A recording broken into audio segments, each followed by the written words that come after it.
ओम श्री गणेशाय नमः।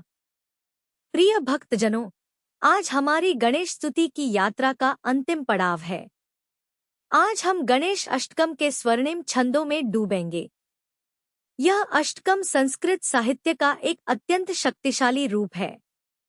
अष्टकम का अर्थ है 8 श्लोकों का समूह। यह भक्ति काव्य की एक संक्षिप्त किंतु गहन विधा है।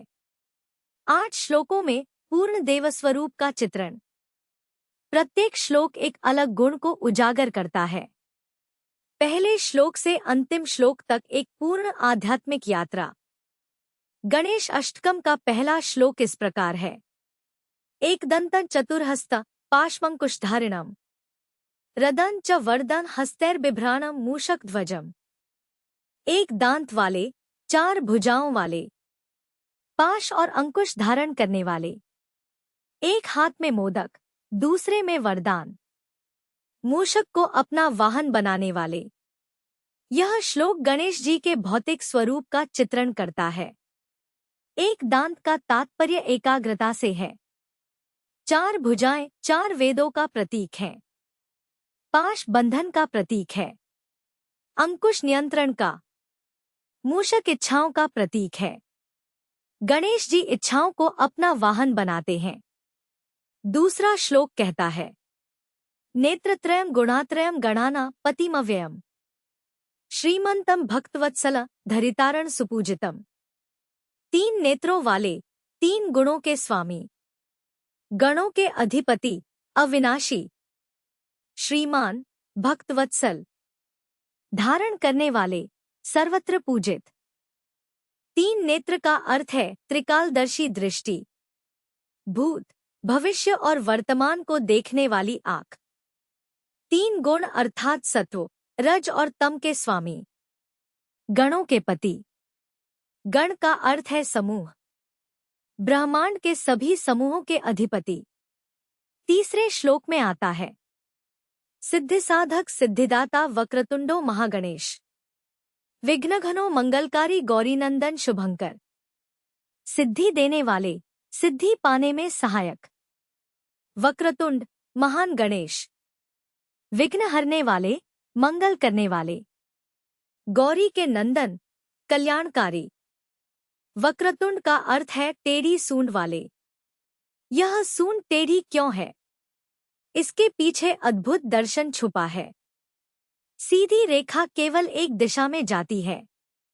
टेढ़ी रेखा सभी दिशाओं को स्पर्श करती है। गणेश जी की सूंड सभी दिशाओं में सहायता करती है। चौथे श्लोक में गणेश जी के शक्ति रूप का वर्णन। ईश पुत्र विनायक प्रमथाधिपति प्रभो शिवस्वामिन सुरस्वामिन गजास्य करुणाकर। ईश के पुत्र, विनायक। प्रमथों के अधिपति, प्रभु। शिव के स्वामी, देवताओं के स्वामी। हाथी मुख वाले, करुणा के सागर। यहाँ एक गहरा रहस्य है। शिव के स्वामी कैसे हो सकते हैं गणेश जी? यह दर्शाता है कि गुरु भी शिष्य के सामने नतमस्तक होते हैं। जब शिष्य गुरु से भी आगे निकल जाता है, तब गुरु को भी गर्व होता है। 5वां श्लोक कहता है, धूमकेतु स्मप्रभ भालचंद्र सुशोभित पंचहस्त गजवदन सुरराज नमस्कृत। धूमकेतु के समान तेजस्वी, मस्तक पर चंद्र से शोभित, 5 हाथों वाले, हाथी मुख वाले, देवराज द्वारा नमस्कृत। यहाँ 5 हाथ का उल्लेख दिलचस्प है। कुछ रूपों में गणेश जी को 5 भुजाओं के साथ दिखाया जाता है। यह 5 तत्वों का प्रतीक है। पृथ्वी, जल, अग्नि, वायु, आकाश। सभी तत्वों पर नियंत्रण। 6ठे श्लोक में मिलता है दार्शनिक गहराई। सर्वविघ्न प्रशमन सर्वविघ्न विवर्जित सर्वकार्य कर स्वामी सर्वेशान नमोस्तुते। सभी विघ्नों को शांत करने वाले, सभी विघ्नों से रहित, सभी कार्यों को करने वाले स्वामी सर्वेश्वर, आपको नमस्कार। यह श्लोक गणेश तत्व की पूर्णता दर्शाता है, जो सभी विघ्न हरते हैं, स्वयं विघ्न रहित है। यही परमात्मा का लक्षण है, स्वयं निर्विकार होकर सबका कल्याण करना। 7वां श्लोक प्रेम से भरपूर।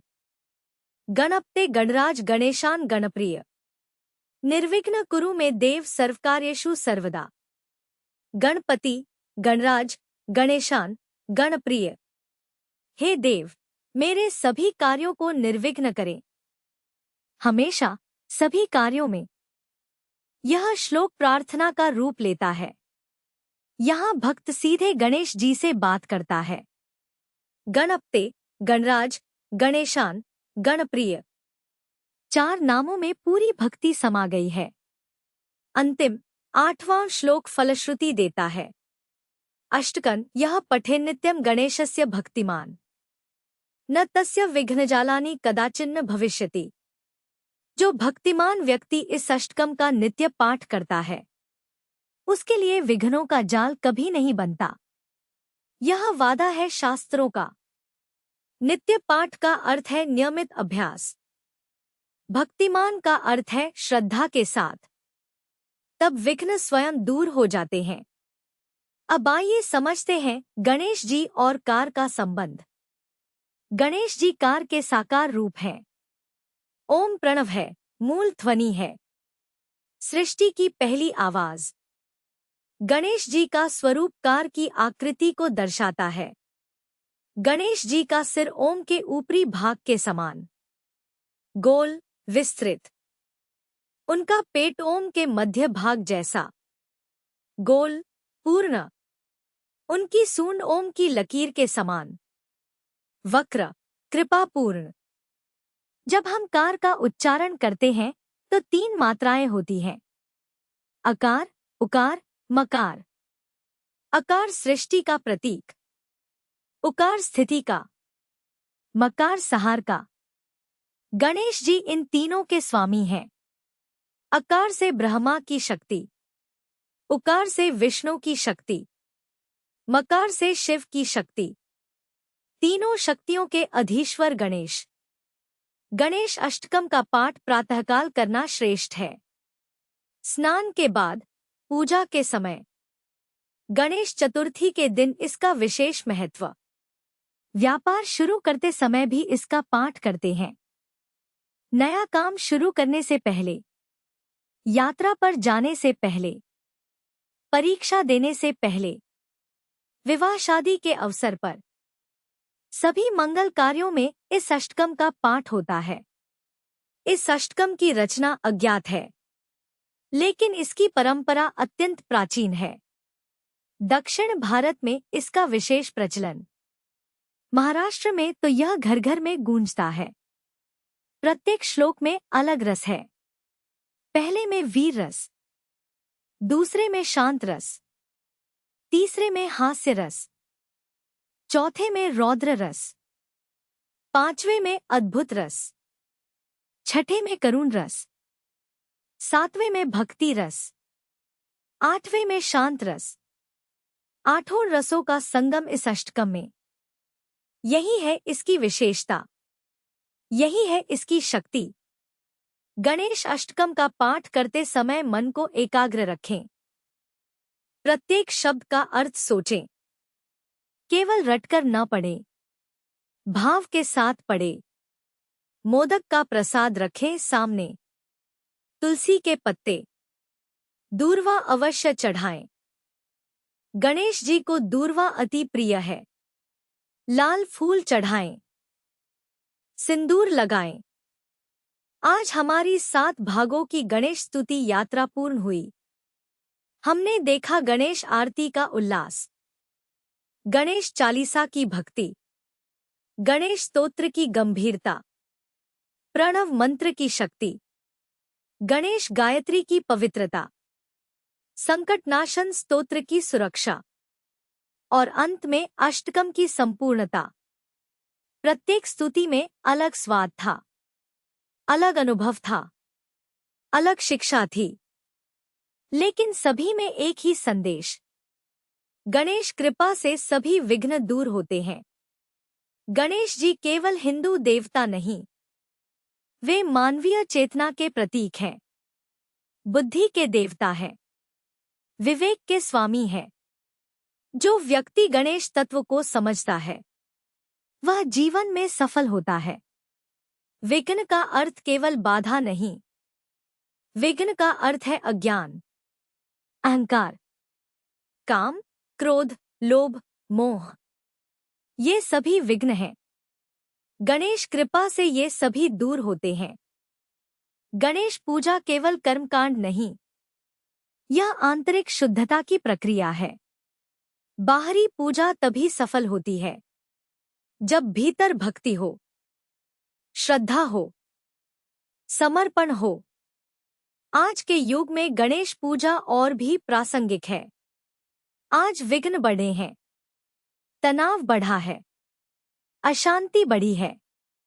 ऐसे में गणेश स्मरण और भी आवश्यक।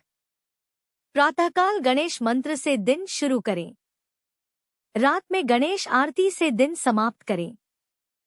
दिन भर में जब भी कोई काम शुरू करें, गणेश स्मरण करें। गणेश जी प्रथम पूज्य हैं। किसी भी पूजा की शुरुआत उनसे होती है। यह परंपरा का पालन नहीं, यह जीवन दर्शन है। पहले विघ्न हटाएं, फिर कार्य शुरू करें।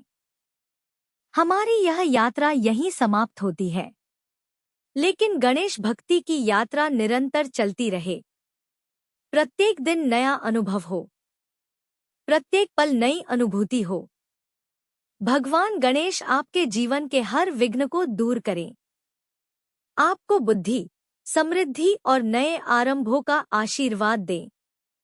आपका हर कदम मंगलमय हो, आपका हर कार्य सफल हो। गणपति बप्पा मोरया।